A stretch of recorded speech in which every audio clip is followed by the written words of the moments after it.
Talvez, em algum momento, você tenha se sentido ignorado ou incompreendido, seja pelos amigos, pelos filhos ou até por você mesmo.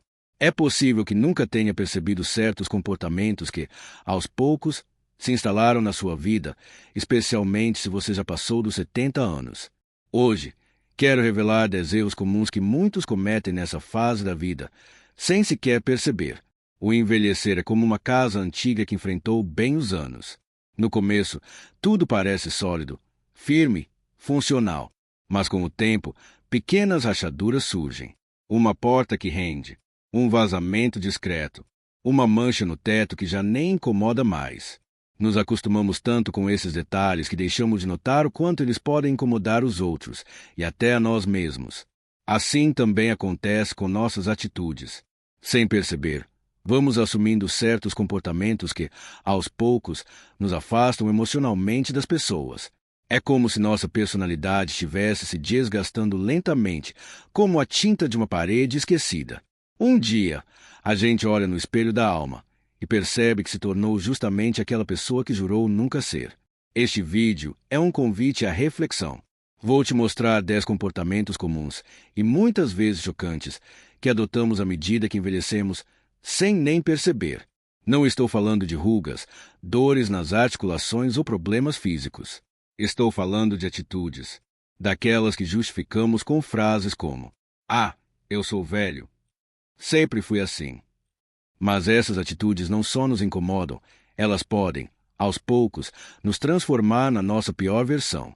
As duas últimas, especialmente, vão te fazer refletir profundamente sobre como você tem encarado esta fase da vida. Então, te peço, fique comigo até o final.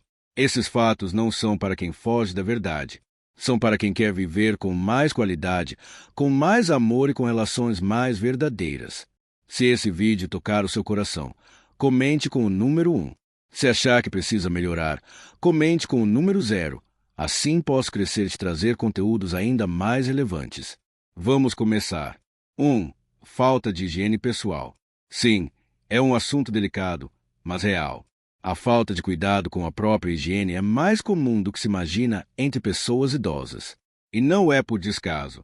Às vezes, é a dor que dificulta o banho, ou o cansaço constante, ou até a tristeza profunda, aquela solidão que rouba a vontade de se cuidar. Com o tempo, a gente pode pensar: para que me arrumar? Já vivi demais.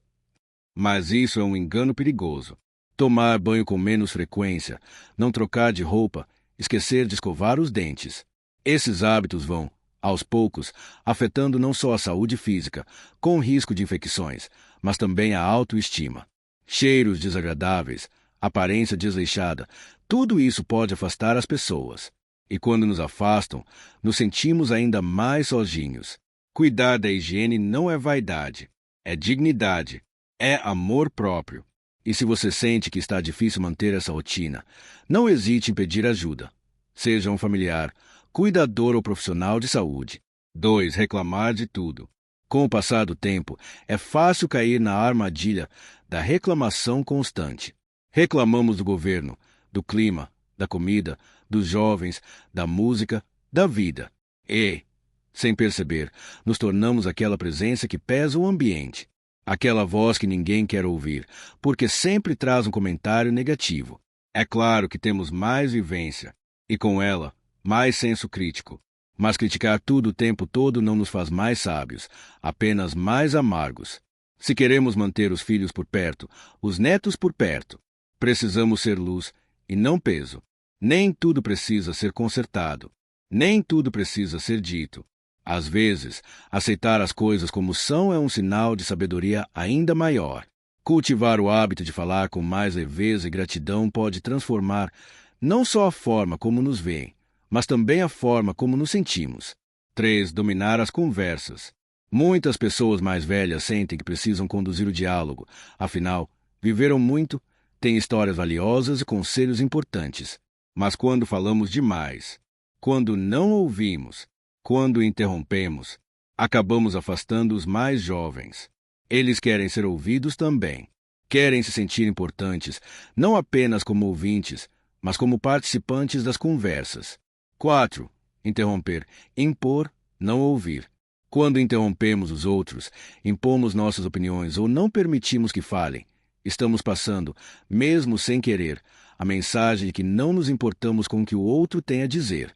E isso machuca, especialmente nossos filhos, netos, amigos mais jovens.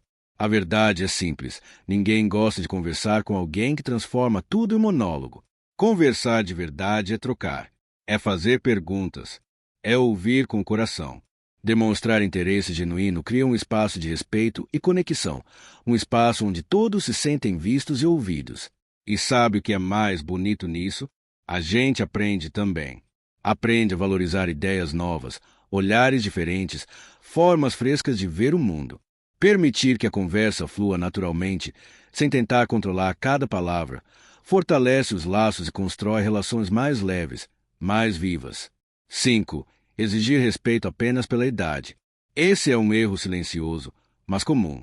À medida que envelhecemos, podemos cair na armadilha de achar que respeito nos é devido, apenas por termos vivido mais.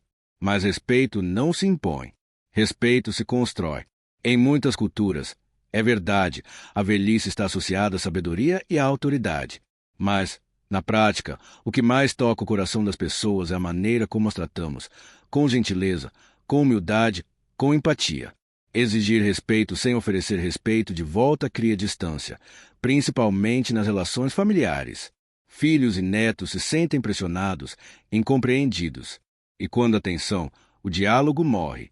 O verdadeiro respeito nasce da reciprocidade.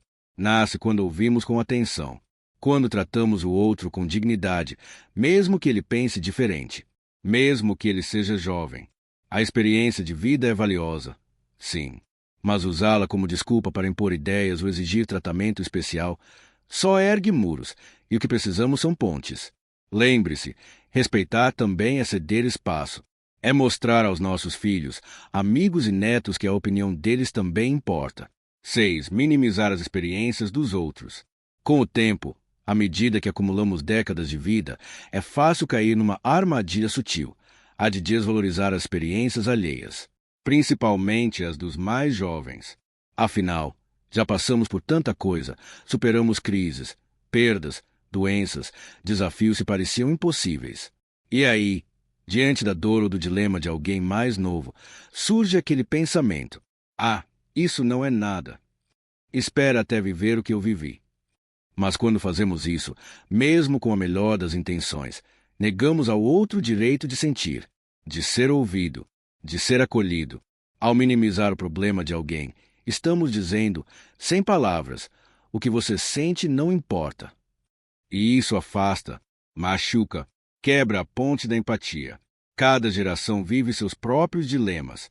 O que parece pequeno aos nossos olhos pode ser imenso no coração do outro. Validar o sentimento do outro não significa concordar com tudo. Significa respeitar. Respeitar o tempo, a dor e o aprendizado de cada um. E, mais do que isso, significa fortalecer vínculos e criar um ambiente onde todos se sentem vistos e compreendidos.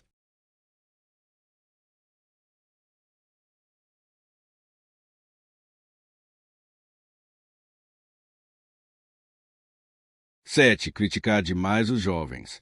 Quantas vezes você já ouviu ou disse algo como: no meu tempo era diferente. Essa geração não sabe de nada. É compreensível.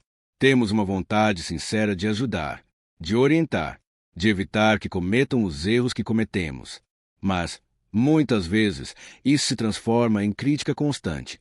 Criticar os jovens por suas escolhas, hábitos, valores ou estilo de vida só levanta muros entre as gerações.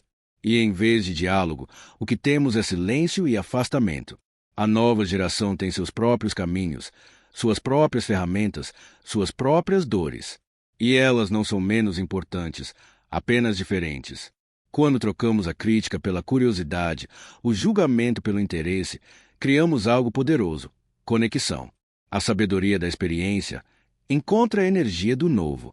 E disso nascem conversas verdadeiras, trocas ricas, relações profundas. 8. Viver no passado. É natural sentir saudade de tempos antigos, das músicas, dos cheiros, das conversas, das pessoas que se foram e dos momentos que marcaram quem somos. Mas viver apegado demais ao passado pode se tornar um peso invisível. Quando idealizamos demais o que já foi, corremos o risco de rejeitar o que está acontecendo agora. E o presente, por mais desafiador que seja, é o único tempo em que podemos viver de verdade. O mundo muda, as pessoas mudam, e resistir a essas mudanças nos isola. Compartilhar memórias é importante, elas nos conectam. Mas se o passado vira nossa única referência, ficamos presos nele e perdemos a chance de construir novas histórias. Os jovens precisam de nossa escuta, não só de nossas lembranças. Precisam que estejamos aqui, agora. Que olhemos para frente com eles, mesmo que de mãos trêmulas, mas com o coração disposto. A sabedoria verdadeira não está em viver do que foi, mas em saber como viver o que é, com coragem, gratidão e abertura. 9. Recusar ajuda. Com o tempo, algumas coisas mudam. O corpo já não responde como antes. A memória falha. As tarefas simples podem se tornar desafiadoras. É compreensível querer preservar a independência. Afinal, cuidar de si mesmo é uma forma de dignidade. Mas recusar ajuda, por orgulho ou medo de parecer frágil, pode nos colocar em risco. A verdade é que pedir ajuda não é sinal de fraqueza. É sinal de sabedoria. Permitir que alguém nos ajude, um filho, um vizinho, um cuidador, pode ser o que evita uma queda, uma infecção, um momento de solidão. Aceitar apoio também é uma forma de amor. Amor próprio, porque cuida da saúde, e amor pelo outro, que ganha a oportunidade de retribuir tudo que um dia já recebeu. Ninguém perde sua autonomia por aceitar uma mão estendida. Pelo contrário, quando nos cercamos de apoio, vivemos com mais segurança, leveza e liberdade. 9. Recusar ajuda. Aceitar ajuda não nos diminui, nos fortalece. Mas ainda assim, muitos idosos recusam apoio, por medo de parecer frágeis, por orgulho ou por receio de se tornarem um fardo para a família. Esse sentimento é compreensível. Afinal, todos queremos nos sentir úteis, dignos e no controle da própria vida. Porém, negar ajuda constantemente pode colocar em risco algo ainda mais precioso, a própria saúde. Atividades simples como cozinhar, limpar a casa ou até tomar um banho com segurança podem se tornar perigosas. E o que começa como um pequeno gesto recusado pode terminar em uma queda, uma complicação de saúde ou numa solidão silenciosa. Além disso, essa recusa gera tensão entre familiares e cuidadores, pessoas que amam, que querem cuidar, mas se sentem impotentes diante da rejeição. Aceitar ajuda não é sinal de fraqueza. É um ato de sabedoria. É reconhecer que viver bem é, também, permitir que o amor nos alcance.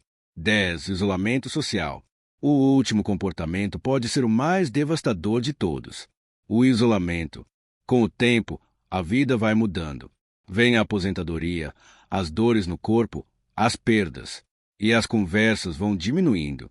As visitas se tornam raras. O silêncio da casa, constante. Mas às vezes, o isolamento não é imposto, é escolhido. Pelo medo de não se encaixar, pela falta de ânimo ou pelo sentimento de que ninguém mais entende. O problema é que o isolamento não protege. Ele enfraquece.